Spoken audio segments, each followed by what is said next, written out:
The Abattoir of Zir has been out in Diablo 4 for a little while now, and I thought I would come in with a few beginner tips for people who are struggling to break into this content. The Abattoir of Zir is very similar to Greater Rifts in Diablo 3, so a lot of the same strategies that worked well in that are going to work well here. My initial struggles in the Abattoir of Zir came from getting one shot by enemies, so what I did is I went through my Paragon board and even some of my skills and gear and made myself a lot more defensive. You're definitely going to want to do that first before you try anything else.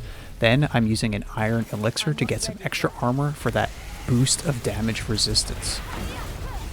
The other thing that I would recommend is using all of your cooldowns. Don't worry about saving any kind of damage resistance cooldown or defensive ability for the next fight. You want to use them right away and then take your time.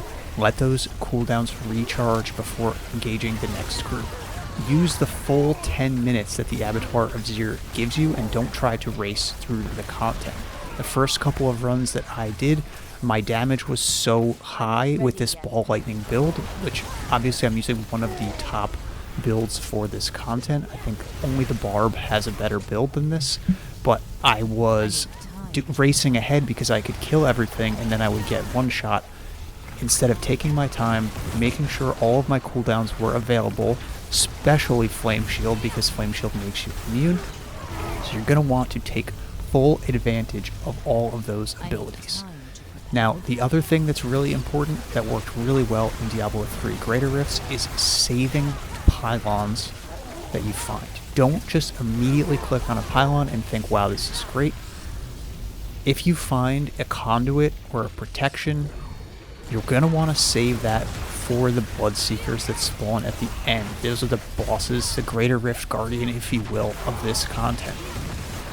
Channeling is really good, and it's going to get me way ahead of the time on this, but if you get protection, if you get conduit is so good in Diablo 4 because not only does it increase your damage, but it makes you immune while you're in that conduit form.